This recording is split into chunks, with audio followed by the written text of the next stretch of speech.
dahil kami po medyo bata-bata ay Metro Manila, sila po ang National President, Mr. Roberto June Mcdown. Magandang umaga at magandang gabi sa lahat nating mga tagapakinig at tagapanood, Ray. At kayo mga kaibigan, ang isa pa rin po natutugon sa lahat po ng mga queries ng ating mga taga-subaybay related po dito po sa mga members ng SSS, sa pensioners, dito po sa ilang pang issues na po pwedeng ma-address.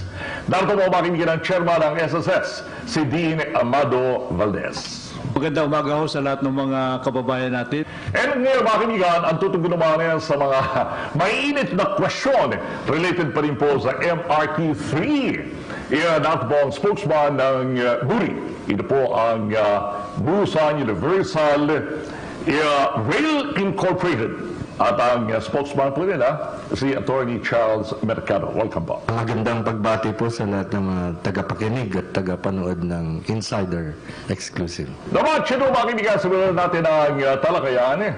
Ang isa pong pinag-uusapan madalas lalo na kapag pag-uusapan natin Senado at mga senators natin, mukhang bibig po nila mga kaibigan, fake news, fake news, fake news. Kaya po inanyayahan po namin ng KBP para po makatulong naman, makapagbigay po ng idea, 2 cents worth, kung paano po tatakbo, lalo na po ang social media, na po pwede pong makuha rito po sa kapisanan ng mga broadcaster ng Pilipinas, KBP.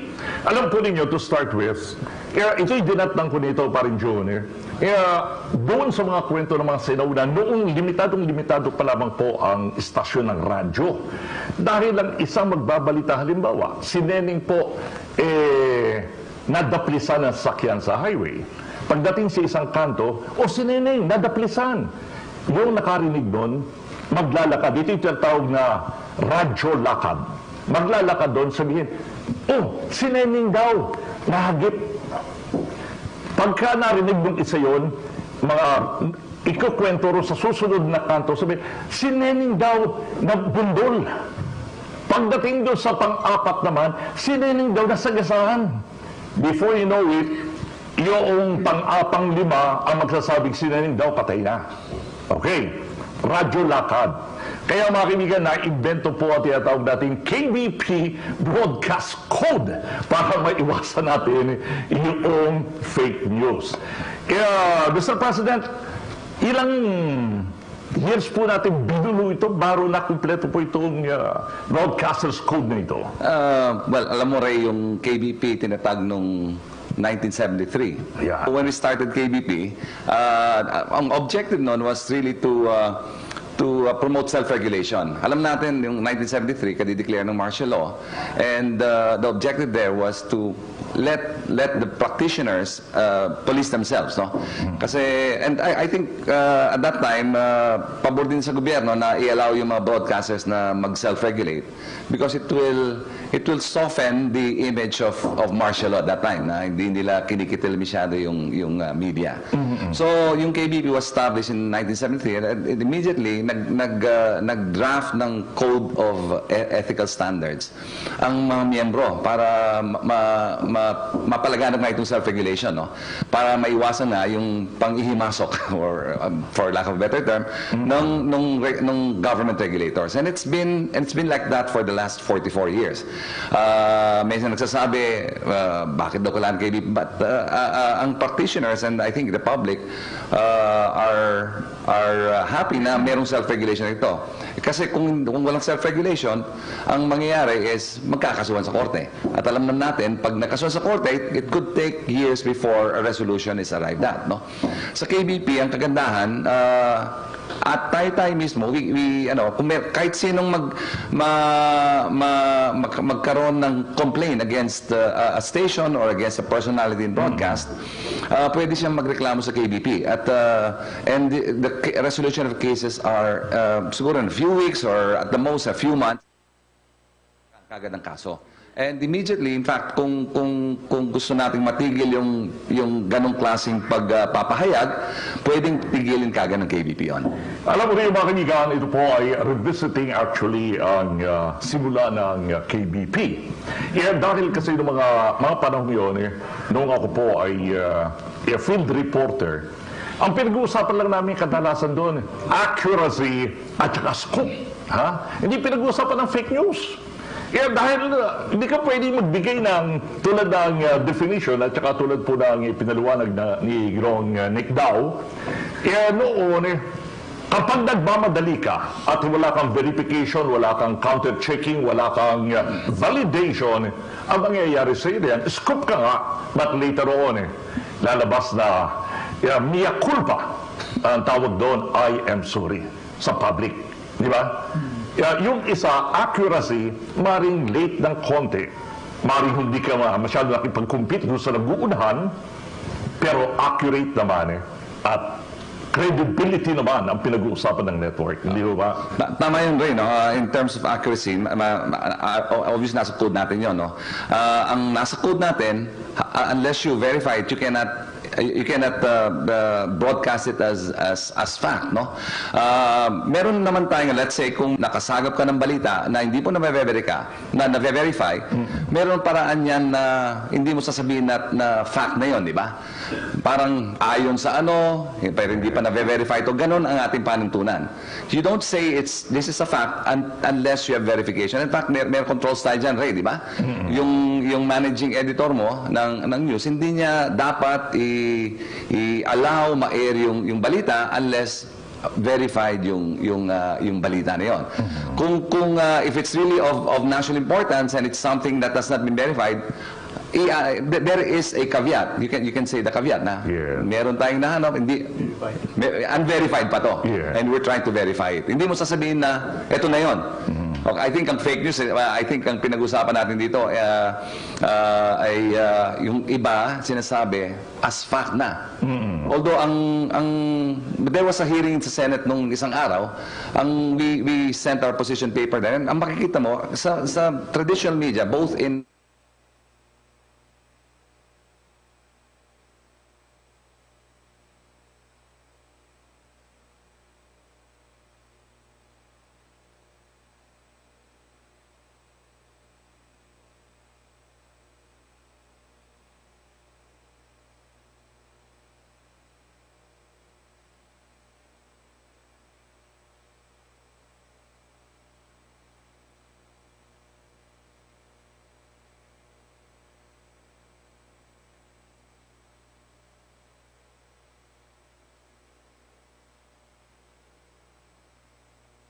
rito, ang gaya ng mga urgent na meron tayong typhoon na pumasok rito at sinasabi ngayon ay malakas ang buhos sa north, papunta ka ng Baguio, papunta ka ng La Union, papunta ka ng Pangasinan. Hindi mo pa pwedeng sabihin, teka, mamaya ko na ho i-broadcast na malakas ho at baha na rin sa area dahil hindi pa ho verified. Pwede nyo sabihin on the air, kinakailangan i-verify at marinig ho ninyo ang follow-up po namin yan. Okay, babalikan natin mga kaibigan si Ginoong Nick Dow in just a while. Dako muna tayo dito mga kaibigan kay Chairman Amado Valdez. Chairman, mainit po pinag-usapan ng hinggil po rito sa mukhang imminent by 2018, next year, ay tataas na po ang monthly dues ng ating mga miyembro.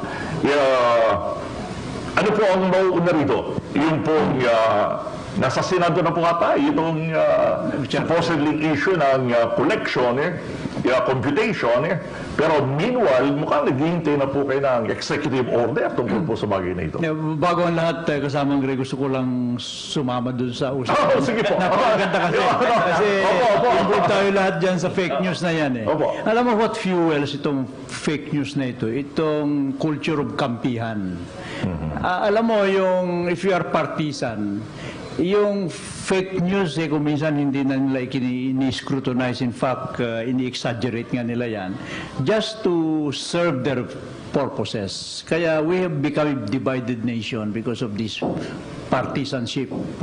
Siguro what should be educated here in addition to the yung journalistic ethics on the part ng mga nagpa-practice niyan, kailangan sigurong kasamang Ray, ma-educate natin ang taong bayan to be more discerning at ma-scrutinize nila.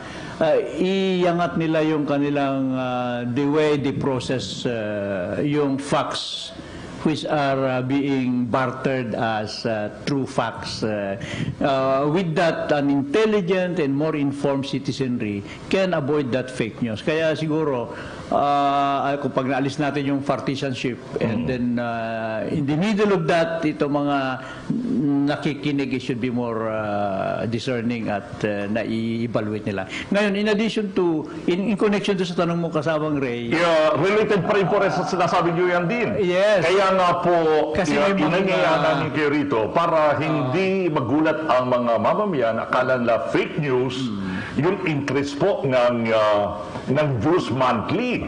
Pero ika-clarify po ninyo ito sa chairman kung ano po ang objective at saka purpose po nito. Yung nangyayari dyan na balita tungkol sa SSS increase, contextual ang problema dyan Dahil kung minsan na-exaggerate yung isang bagay na sinasabi nila na mag-i-increase na yung SSS ng contribution. Opo. Pero actually, marami kaming options At last option lang yung increase ng contribution. At pag pinag-usapan ho yung contribution, hindi lang yung contribution, dalawang aspect niyan Yung first aspect niyan tinatawag na yung rate ng contribution yung isa. Pangalawa at more important na titignan nila yung tinatawag na aspect ng maximum monthly salary credit. Involved din dyan sa contribution. Kasi yung contribution aspect lang, 11% ang sinisigil ng SSS. Ang GSI is 21%. Okay. Yung 21% ng GSI is based yan sa gross salary. Kaya kung ang salary ng isang government official is 30,000 or 50,000, that 21% is based on the 30,000 or 50,000. Yung 11% ng SSS is based only on 16,000.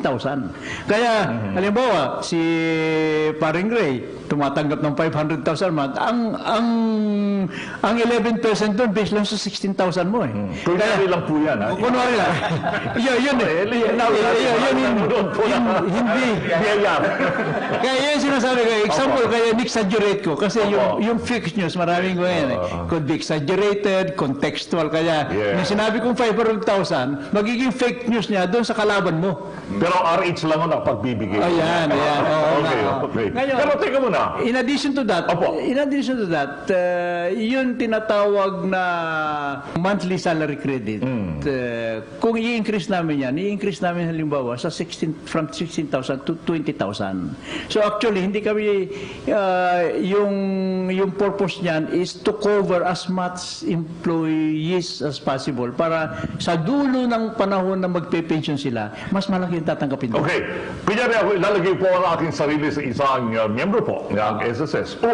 Yung sinasabi ni Chairman na magkakaroon ng adjustment from 16 to 20, in terms of pesos, mga magkano po approximately ang aking idadagdag contribution? Kung halimbawa, merong tumatanggap ng 10,000 ngayon, pag in-increase ka, ang balak namin kasi 1.5% lang 1.5% would be sa 10,000 siguro another 40 pesos Yung 16,000 ngayon. Ito na, meron lumabas sa balita na 300 daw ang kanilang magiging... Pag 20,000 na. Pag 20. Ayun, importante. Kaya nga yung fake news, hindi ako makatis na hindi makapagsalita kanina dahil sa, actually hindi naman fake news, kundi contextual nga. But hindi ho yan ang iniisip namin ngayon. At this point in time, iniisip namin ngayon, ano ba yung mga alternatives natin? What are the other options na within our control. Kasi wala sa control namin yung pag-i-increase eh. Opo. It has to be approved by the President o kaya we have to go to Congress to allow us to make that unilateral increase. Wala sa control namin yon. Ang nasa control namin, ano bang gagawin namin sa mga properties namin? So yun yung option namin ngayon. We have 5 big properties na kung ma-develop namin yan, that would be about 5 billion a year na income namin. Sa Ayala, sa Global, sa Makapagal. So yun ho ang pinag-asikasuhan namin. But if we start the construction na, it will take 3 or 4 years eh. Okay. Bago kami kumita doon. So meanwhile, anong gagawin namin bago kami kumita doon sa dinidevelop na property? Ang gagawin namin is yung mga delinquent na employers. Yes. Nagtutokhang naman kami ngayon sa Mangray, pinupuntahan namin yan. We are sending letters na kung hindi ka within 30 days you settle your obligation, you will be charged. Alam mo yung contribution rate na yan, they retain it, kinulik na nila at hindi nila ibinigay sa amin. Hindi na kinakailangan ng chairman. Criminal case yan. Okay. Mababa ang 12 years yan. Pero hindi na kinakailangan magkaroon pa ng increase ang mga Hindi. nakuha natin. Kaya dahil ang efficiency rate ng collection. We have to do that. Yes. Yun ang ginagawa namin ngayon. Tapos, ngayon, so dumarating na sa amin yung mga employers. Babayaran namin ngayon. Pero ang aming principal obligation 1 million lang. Pero sinisingil nyo kami sa penalty ng 5 million.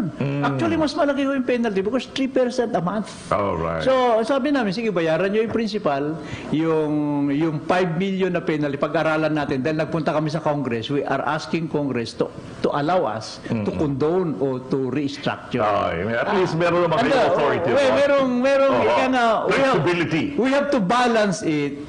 Yung sense of fairness andun pa rin eh. Alright. After all, Babalikan natin yan, Mr. Chairman. Yeah, At i-detalya natin mga kaibigan, pinag-usapan po natin hinggil po roon sa alternative, kahit na pag iyan ang nakolekta natin, bilyong pinag-uusapan ho natin dyan, bilyon ang pinag-uusapan natin. Meanwhile, dako naman po tayo rito kay Atty. Charles. Atty. Charles, mukhang mainit na mainit po ang issue ng MRT2. Kahapon lamang 3 beses na tumigil po. 5 a.m., 5:55 to be exact. Ang pasada lang po ng MRT. Show hanggang Taft and show. Ano ho nangyari?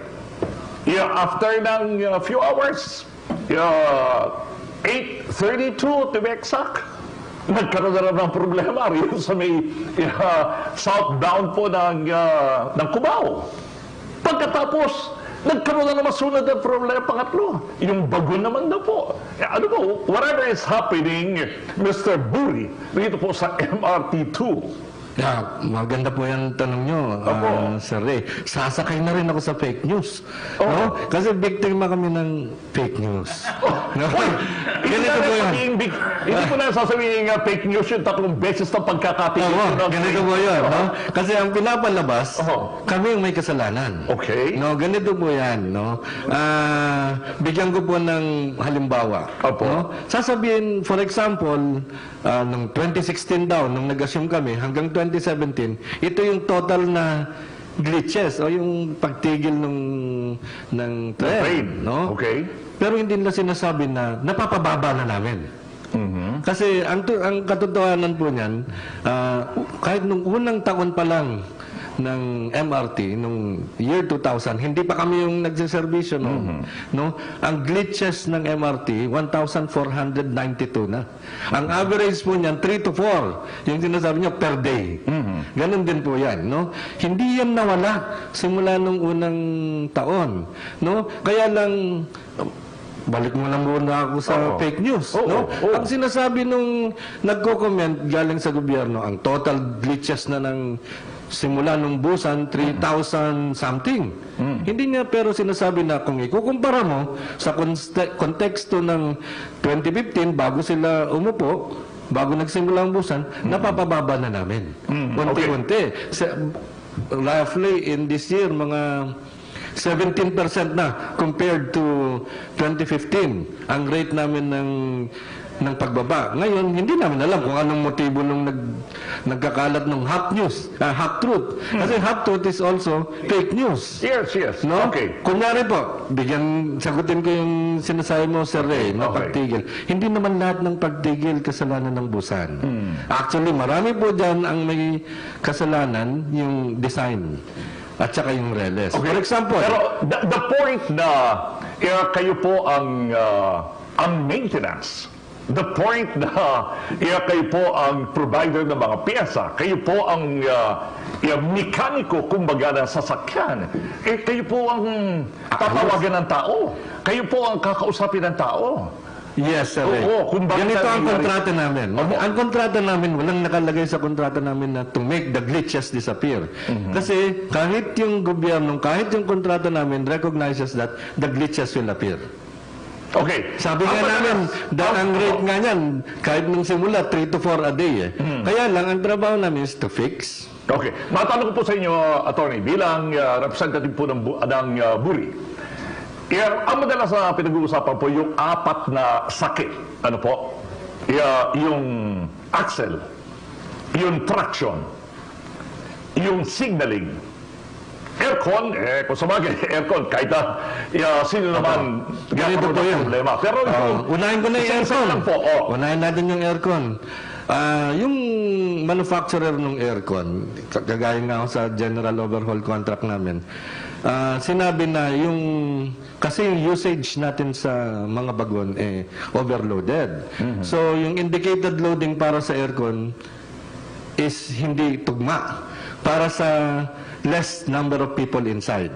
Okay, so sinabi namin sa government, sinabi po ng original equipment manufacturer ng aircon, hindi rated for this kind of loading. So dapat i-upgrade natin yung aircon. Gusto niyo ba i-order namin yung upgraded aircon?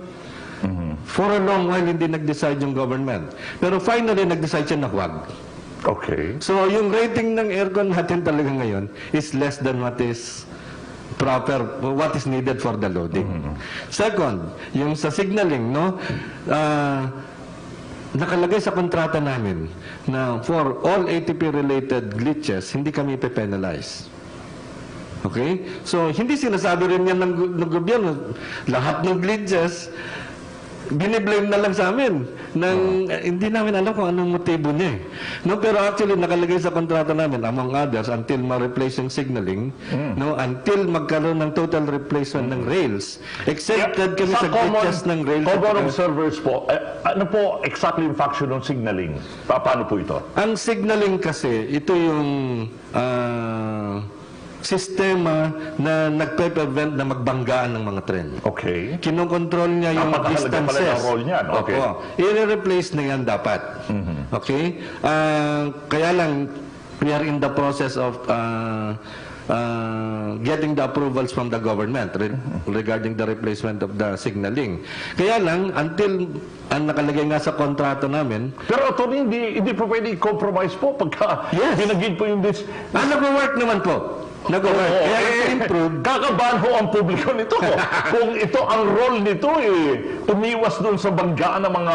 Nag-work naman po. Nag-work. Pero ang term siguro ang gamitin natin, kung nag-work lang, meron pang agam-agam pagka ang term na dapat sabihin natin kung talagang ito po ay reliable. Reliable naman po. Bibigyan kita ng example, Sir Ray. Reliable naman ito. Kaya lang gusto ng government i-upgrade na to yung more technology updated model. Bigyan kita ng example. May nangyari minsan na mayroong isang senior citizen natin na dahil tumigil yung tren, nauntog. Ang sinabi kagad nung nag-comment na dapat magbayad ang buri sa ospital, kami yung blinim. Pero ang lumabas, ano yung lumabas? Kasi bawat coach natin, yung bawat car ng train, meron tinatawag na MESMA. Yun yung parang black box. Okay.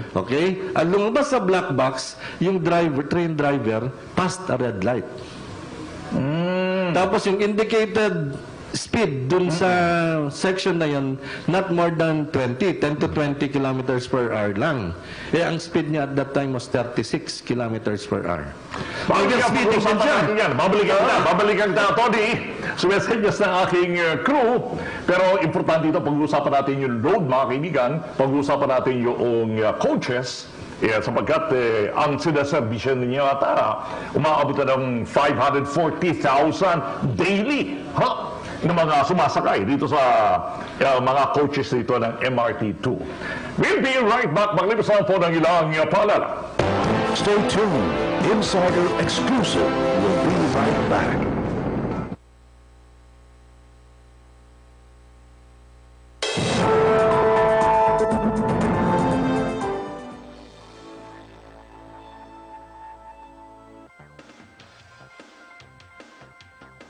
GSIS benefits and programs, pag-uusapan natin sa GSIS Members Hour.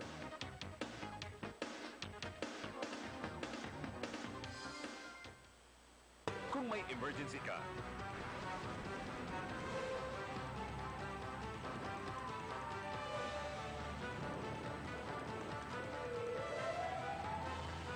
dial 911, the National Emergency Hotline. Ako po si Jojo, 2 dekada ng driver sa kumpanya. Nung bago po ako dito, 2 pa lang ang delivery man ni Sir. Sa tagal ng panahon, ang dami nang nabago sa kumpanya. Lumago ang negosyo, tumami ang tauhan, at dumagdag ang mga sasakyan. Takbo ng buhay ko, eto, 2 na anak. Noon, napag-aaral ko pareho. Ngayon, sa hirap ng buhay, stop muna sila. Tinutulungan man ako ni Mama.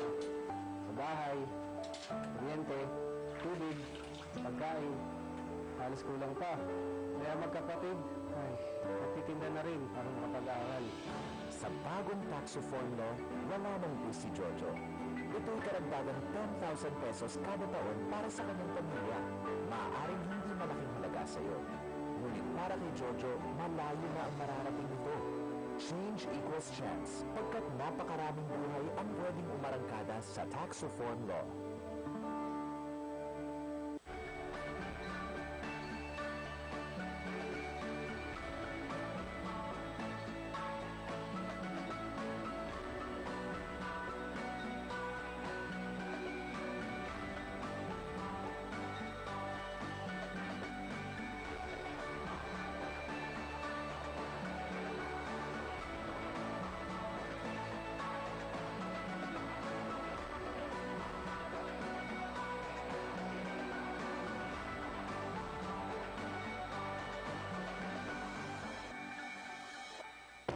Welcome back to Insider Exclusive. Back to our The Action News, mga kaibigan. We are back once again sa ating Insider Exclusive kapihan. Balikan po natin ang ating mga guests, si Mr. Nick Dao ng KBP National.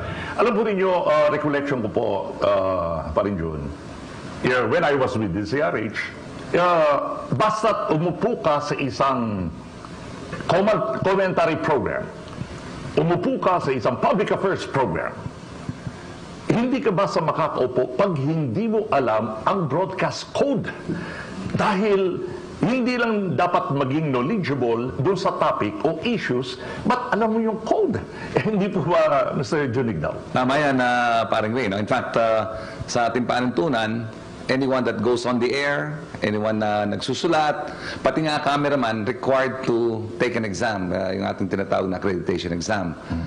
Pag hindi ka nakapasa doon, and you go on air, pwedeng ma-penalize yung stasyon na pinagtatrabahuhan mo, na nag-allow mag-on-air ka na wala ka accreditation. So, minimum requirement yun, paring Ray.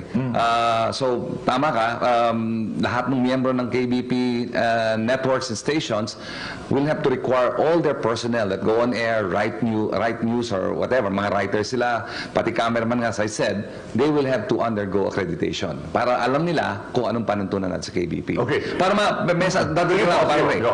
Yun, standard lang yun, no? Pero, i-connect ko rin dun sa mga sinasabi ni Attorney Charles at saka ni Dean, no? Yung sinasabi nating mga, kasi, Isang ginagawa natin sa KBP ngayon para mapataas pang standard natin is what we call continuing education. We've started this mga 5 years ago para ma-upgrade pa yung ang capability ng ating mga broadcasters. Kasi yung accreditation is just basic para malaman mo lang kung ano sinasabi ng code. But ang sinasabi nga nakakukusa ni Attorney Charles at saka ni Dean Valdez, kailangan matuto yung ating mga broadcasters to go deep down into the issues. Kasi kung minsan, yung mga broadcasters, while they abide by the code, kung minsan, they only scratch the surface.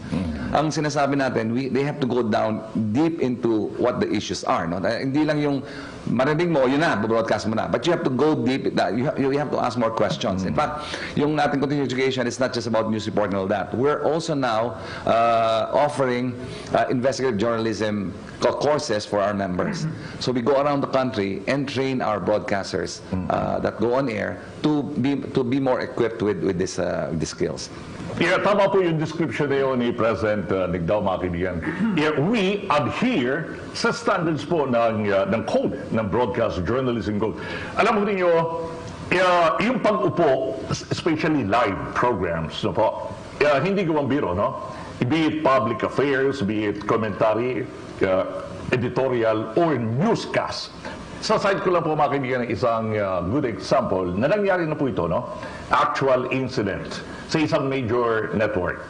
Isang prominent na lady anchor sa news, inabutan po ng note. Galing sa sa staff, production staff. Ang sabing ganyan, Maari, just pass. Okay. Yeah, this happened, mga kaibigan, sometime in 1991.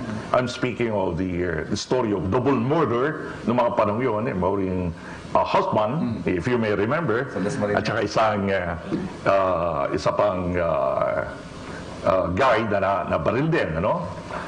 And actually, nasa intensive care noon si Maureen. Buhay. Pero yung pagkakabigay ng staff, she passed away. Sabi niya. So, binasa lang niya. Sabi niya, we'd like to condole with the family, Kinabukasan, mali pala. Hindi pala accurate. But eventually, she passed away. Pero the point is, para i-broadcast mo, alam mo, ang laki ng repercussion. Pati credibility ng tao, pero inabot lang sa kanya, hindi her own doing. Pati network, pinagbakasyon mo na siya. Ang laki ng repercussion. So, what I'm trying to say is, ang pagkakamali, kaya ganyan extra careful at dinidiin ko yung adhere to the standards of the code ng KBP dahil ang at stake yung future credibility ng personality kahit na hindi siya ang may kagagawan reaction. Mabuti sinabi mo yun, Ray. No? In fact, that's what's part of our position paper na sabihin natin sa Senate sa discussion na to. No? Kung titignan mo, the control on fake news actually is the ultimate control is the credibility, because ang pinakamalaking asset ng mga mamamahayag, whether it's broadcast or print or whatever form of media, yung credibility.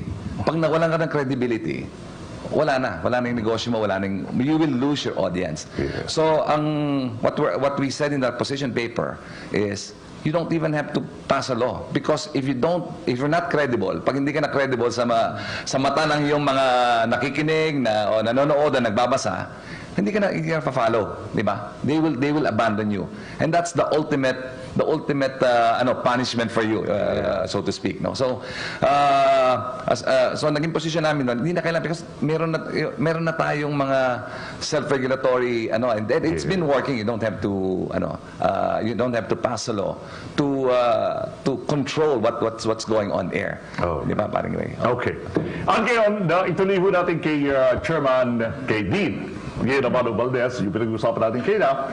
Dean, correct me if I'm wrong, something like 42% lamang daw po ang effective collection ng mga receivable dapat ng SSS, ng mga members, sa pamamagitan po ng mga employers. Well, nag-improve na po ba ito? Oh, it's improving. Maaring these are old statistics, pero sa ngayon nag-i-improve na dahil yung operation tukhang namin, marami kaming pinakukulong. They're coming forward to pay their obligation. Pero nung actually binirify namin yung pending account na yan, ang problema dito yung mga loans. Yung mga members, uutang pagkatapos nagkakaroon ng delinquency. Dahil nasa isip siguro nila, after all, magkakaroon ako ng pension, saka na lang awasin sa, pag nag-pension na ako, awasin na yung loan. Hindi nila alam na nadadamage yung cash flow, yung the way the money is being invested. Dahil, siyempre, ang buhay ng investment fund, yung velocity nung pera mo na may invest na kumikita taon-taon para lumaki yung actuarial life. So ina-address na namin ngayon yun. One measure na tinitignan namin i-monetize namin yung pending obligation. Somebody will buy the coupons or whatever and mamumonetize na para nagagamit na namin agad yung pera. Hindi na jeopardize yung capacity namin to invest. Okay. Yeah, ang sinasabi po ng ilang mga legislators, isa pa sa mga pwedeng maging dahilan para po ma-abort yung increase ito sa monthly contribution, ano po, deduction daw po sa mga benefits and bonuses ng mga executives at saka ng board of directors po ng SSS. Actually, mga old stories yan Opo. Pero hindi po fake news po, ano po? Well, hindi ko na tinignan yung past Opo. Dahil nung dumating ako doon, tinignan ko, magkano ba? Totoo ba talaga na maraming bonuses ito? Walang bonuses, lalo na nagkaroon ng rule galing sa Governance Commission. Halimbawa, you sit in a board. Meron kang, halimbawa, yung katabi mong member ng board ng isang korporasyon, he receives X number amount. Yung tatanggapin mo, 20% lang nung tatanggapin niya. And then, there is cap. Pagdating na ng panahon na nakuha mo na yung maximum na pwede mong i-receive, lahat pupunta na sa SSS. So, marireceive mo yon in terms of check, but in the name of the SSS. At ang SSS ngayon, i-remit lang niya yung honoraryo mo na inaalaw ng batas. So, ang dami na hong safety nets ngayon na maraming gustong pumasok dyan, ano? Opo. Yung mga abogadong gustong pumasok dyan, no, makita nila yung salary scale. Mas mataas pa yung salary doon sa public attorney's office Kaya umaatras yung ibang mga abogado. Ang dami naming bakanting slot for lawyers.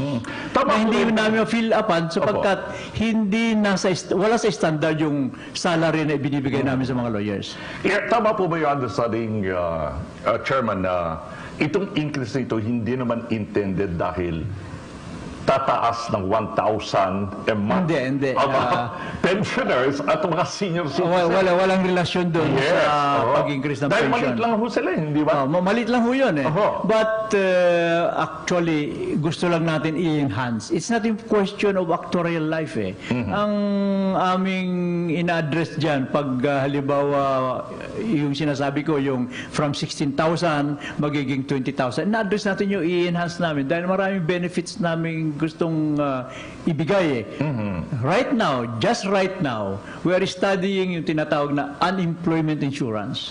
Na kung mawala sa trabaho yung isang empleyado, at least for 6 months, magkakaroon siya ng steady income for 6 months para makahanap siya ng trabaho and then mag-retraining siya, he will have enough money para mag-retrain siya para makakuha siya ng available na trabaho dahil kuminsan ngayon yung nagagawa ng manual 10 years from now, pag pumasok ho yung tinatawag na artificial intelligence, maraming mawawala ng trabaho Dahil marireplace sila ng tinatawag na AI, yung artificial intelligence. Kaya we are looking forward, ang SSS is looking forward to create that unemployment insurance para mat-retrain itong mga tao na pag dumating ng displacement, yung tinatawag na disruption doon sa business because of this artificial intelligence. Matri-retrain natin ang mga empleyado natin na makahawak na ibang mga trabaho. That is one benefit na iniisip namin. Kaya that requires money. Okay. At kaya mga kaibigan, dumak naman tayo kay Attorney Charles. Attorney Charles, isa sa mga rason ba bakit hindi maibigay ang 100% na services dahil hindi nyo natatanggap po yung mga koleksyon nyo rito sa DOTR? Opo. Actually, ang ginawang rason, yung fake news, yung half-truth, no? Kung balikan ko lang po ng mabilis, no?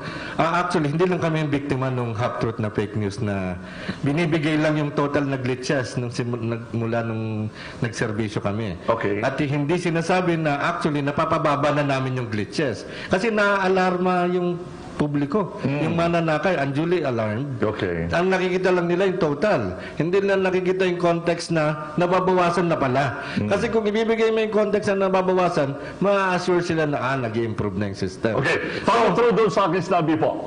Nasabi ko, dahil hindi nyo natatanggap yung collection nyo sa DOTR, ano po, kaya consequence yung nagkaroon nga po ng kaso. Pero, alam po ninyo, doon sa interview na ako ho, ang sabi, makumpleto lang daw po ninyo yung mga invoice receipts.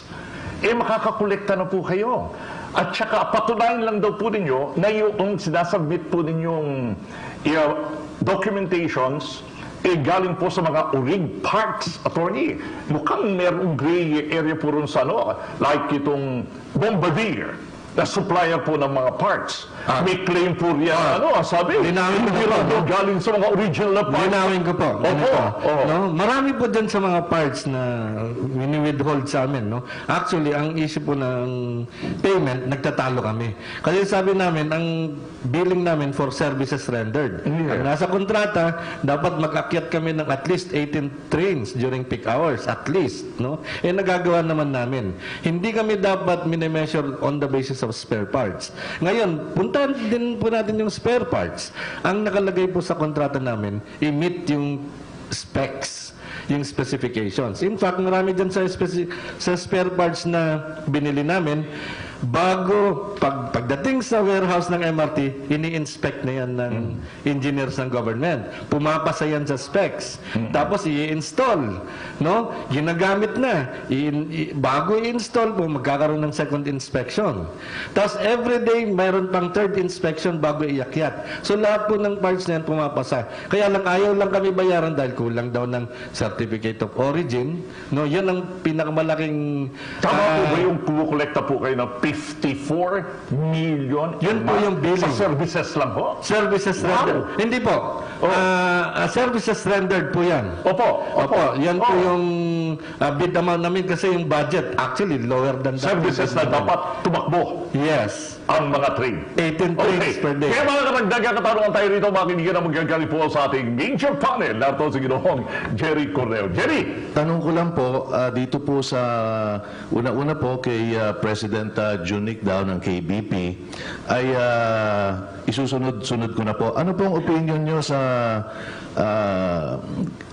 issue po ni ASEC Mocha, although this is not really part of the KBP, sapagkat social media po, ano pong opinion nyo tungkol kay ASEC Mocha Uson sa fake news? At pangalawa po, ang tanong ko po kay Chairman Amado Valdez, ay hindi po kaya dahil sa napakababa ng percentage ng nagko-comply sa mga employers, hindi po kaya na kasi napakababa po yata ng multa compared to the benefits or so-called benefits that the employers will get kung hindi po sila mag-remit. Kumbaga, I don't have the exact figures, pero meron po nag-comment na napakababa kasi ng multa eh. So, we'll just keep the money. So, pag magmulta, maliit lang naman yan. So, una po kay my President, Junic daw. Salamat, Jerry. No? By the way, Mocha is now doing, well, in fact, for the longest time, nasa social media siya, di ba? Actually, nag-broadcasting si Mocha. So, by the way, sa DZRH. Yes, what? Nag-broadcast siya, and nagkaroon ng, I just want to distinguish kasi, no, to show a difference between the traditional media, which mainly broadcast, at saka yung new media, no. Nung nag-broadcast siya sa DZRH, at nagkaroon ng issue about, may isang broadcast siya, I don't know if you remember that, yung about yung kay VP. Yes. Oo. The station itself saw na medyo may violation siya ng code. We sanctioned her about that. In fact, nagkaroon even after we sanctioned it, may nagpuna rin na nag-complain din, dumaan sa KBP. Before nagkakaso pa sa KBP, we took it upon ourselves na i-suspend muna yung program niya. Until ma-retrain sana about, kasi mali talaga yung ginawa niya. There were a lot of accusations, walang verification and all that.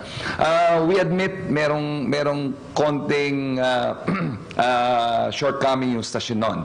Because anong nangyari, in fact, ako mismo tinanong ko, anong nangyari, bakit hindi dapat recorded yan eh. Anong nangyari, yung dapat na ombudsman namin was busy with another project at that time. Okay. Hindi na na-verify, hindi na niya review yung buong tape. It was a recorded program. Ironically, it's a recorded program. That should not have seen the light of day eh. But because naging busy yung aming production manager at that time, who was in charge of reviewing those materials, hindi niya nakuwang i-review in detail yung material. Tinanong lang dun sa assistant niya, ano bang sinabi niya, ganon-ganon. Mukhang okay yan, pasa. But lumabas talagang mali yun. So, sinuspend yung program at hindi na siya nag-air ngayon because even she decided mukhang hindi ko masasabi yung gusto ko dito sa platform na to. But she continues to do her thing on social media. And on social media, walang ombudsman doon. And that's been a problem not only in the Philippines but worldwide. It's been a problem how to control that. And they tried legislation in the States. I don't think this is going to work. Because meron tayong basic, ang mga abogadong kasama natin, no? Yung basic freedom of expression, that's guaranteed. Lalong-lalo na sa Amerika, di ba? Kahit na maghubad-ubad on cam yung mga ano, they allow it because it's a form of expression daw. Of course, meron tayong batas against those, against unity naman dito. That's not allowed. But in the case of social media, wala pa tayong batas noon. And I don't know if legislation will answer it. Pero itong masasabi lang natin, no? The issue of equal opportunity. Sa broadcast, meron tayong batas, meron tayong nasa code natin. If you always have to give the other party the equal opportunity to respond. So sa broadcast, meron din tayo doon. So social media, sinasabi na wala yon because the MOCA will not allow her detractors. Etong punto lang. Actually, you can actually respond because social media or internet is free, di ba? You can put your own blog and respond to that. So pagalingan na lang nung fortunately, depending on which side of the fence you sit, she has a lot of followers. Maraming naniniwala sa kanya, whether tama yung sinasabi niya, hindi. Yun lang ang masasabi natin doon. Yes, sir. Thank you. Okay. Yun lang po kay Chairman. Totoo po bang napakababa po ng multa sa mga employers na hindi nagbabayad? Actually, Jerry, malaki ang multa eh. Kasi pag hindi na-remit yung contribution within 30 days, magiging 3% a month. So, 36% yung babayaran mo in terms of penalty. Kaya, ang nangyayari, itong tukhang namin ngayon, the common problem is they're willing to pay the principal. Ang problema, huge yung penalty. Kaya, meron kaming rule ngayon, we accept the principal, yung penalty, pag-uusapan pa. Kung paano, halimbawa, installment o kaya kung we could find na merong justification, pero kailangan meron kaming power under Congress. Nung dumating ako dyan, nakita ko, ang issue dyan is how to police. Kasi may mga employers dyan, pag alam mong right on the spot, malalaman mo hindi ka nag-remit, at least may remind mo sa kanya, then they will remit. And ang makakatulong mo sa amin dyan yung mga empleyado mismo eh. Opo. At in-encourage namin yung mga empleyado to check kung bayad na sila. Kaya yung website namin, inaayos namin na magkaroon ng tinatawag na, Jerry, real-time posting. The following day na i-remit sa bangko, halimbawa, yung payment, kailangan the following day andun na sa pangalan ni Juan de la Cruz na bayad na siya. So pag nag-i-check ngayon ni Juan de la Cruz kung updated yung kanyang contribution, malalaman niya. Kung wala pa doon, then he will remind us, we'll send the notice na merong warning, etc. So siguro by January, real-time posting na kami. Yun ang inaayos namin through IT at kinakausap namin ng bangko. Ay, isang problema dyan, Ray. Yung mga bangkong collecting agent namin, i-float nila yung pera. So, pero mo pag 30 days na i-float yung pera, milyon-milyon din yung kikitain nila. Ko lang po, para ma-avoid po natin yung pagsasamantala at corruption doon po sa tokhang. Properly identified naman po ang lahat ng pinifeed po nilong tao. Meron kami mapping. Alam mo, enterprising ang mga sindikato sa atin. Ang bilis mag-substitute at sabihin lang, sila po ay magpapakilala ang mga inspektor ng SSS. Noong unang tokhang namin, nagalit agad ako Kasi alam mo, galing ako sa labas, practice, halimbawa, no? Yung aarestuhin, nakatakas. So sabi ko, sino sa inyo ang nag-leak ng information na pupuntahan natin yung taong yan? So apparently, insider. So, insider exclusive. Inabutan tayo ng oras. Part 2 tayo. Insider. Okay. Converge! Makinig, you will experience better with Converge. Inabutan tayo ng oras, kaya final words. Pero take note, napakaganda noong restraint, self-restraint na tinatawag po yung ginawa at explanation na ginawa po ni President Nick Dao bilang KBP na sila mismo ang nagpulis sa kanilang ranks noong nalaman nilang may pagkakamali. Closing na po tayo. Closing ko lang. Una-una, sinasabi na sa traditional media, hindi na kailangan natin magpa-legislate because we ourselves police ourselves, our ranks. No? But gusto ko lang i-echo yung sinabi ni Chairman Valdez kanina tungkol dun sa discernment ng public.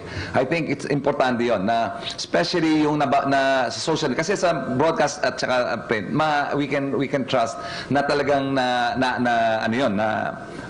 verify na yon. No? Sa social media or sa internet, dapat mas discerning nga tayo. I agree with Dean Valdez.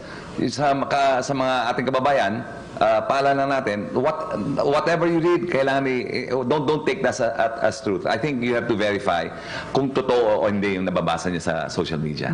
Ang ngayon makinigan, ang last words coming from Dean Valdez. Dadagdag ko na lang sa mga sinabi ko ngayon. May isang project kami tinatawag na pre-employment registration na mga nasa high school pa lang, i-register na namin, bibigyan na namin ng number para pag magtrabaho na ito, hindi na mahihirapan ng employer to go to the SSS to register. So, automatic na ho yun.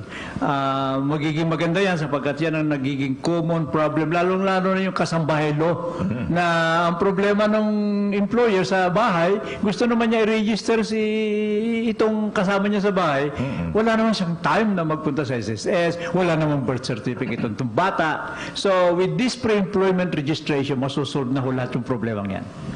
And finally, makinig si Tony Charles, nabitin ako rin sa dapat ay pinalo up natin na ang mga passengers ngayon, maabot na 540,000. Pagkatapos, umiikli naman yung ating mga coaches. Ilan lang? 18 na lamang. 18 trains. 18 trains. Trains, okay. Nagsimula kami dyan, 40 coaches lang. Or 13 trains. Naiakit na namin up to 22. Pero humihina naman ang takbo, ang speed. Kasi luma na yung reles, dapat palitan. Mas dangerous pag... Okay. Sa ibang mga basa, pinag-uusapan po natin din doon, yung mga... Saanin mo sa budas-budas na kanila. 200 madidisgrasya na. 200 kilometers per hour na pinag-uusapan sa iba. Anyway, meron pa tayong part 2.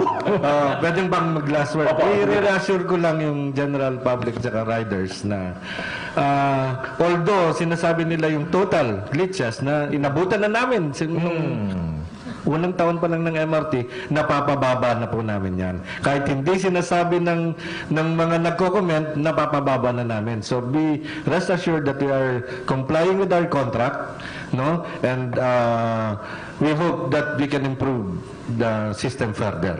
Okay, that's public service. Yeah, well said, gentlemen. And sa kalapri po makinig natin media panel, sa kalapri po ng ating mga guests. And of course, Converge. Experience better with Converge. This has been your host, Ray Langit. Sa anumang laban, Kasanggawon Langit.